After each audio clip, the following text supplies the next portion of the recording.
Oshinyemi, Ekundayo, and Iya Kenya. We have building generational wealth, the life cycle, and the obstacles. So I'll start off with our obstacles. Our obstacles in building generational wealth is lack of resources, capitalism, like the rich versus the have-nots, classism, lack of modeling or exposure or knowledge on how to build generational wealth, individuality, like thinking versus for yourself versus for the group or for the community. A generational divide, how generations think differently versus the young generations. Defining generational wealth, like do we have a definition to pass on so that people can identify with what it is and recognize it, and then like new technology and our ability to adapt.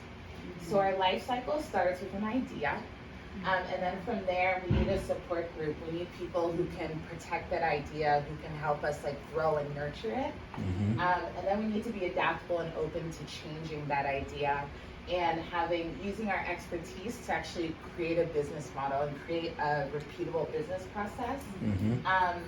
And with that, having an exit strategy defined, as well as like a financial model or an investment strategy, or creating a financial trust. From there, we go to creating a team amongst family members, identifying our successor. What Odu was that? There we go.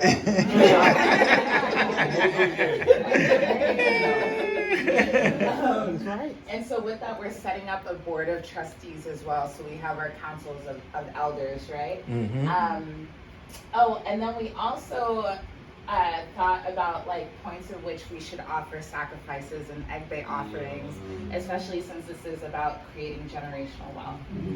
So once we're creating that team, we want to do an egg bay offering at that time to have their support to keep us together. From there, then we start grooming and educating our successors. So we want to invest in our children so that they come back and bring that knowledge back into the business, back into the family.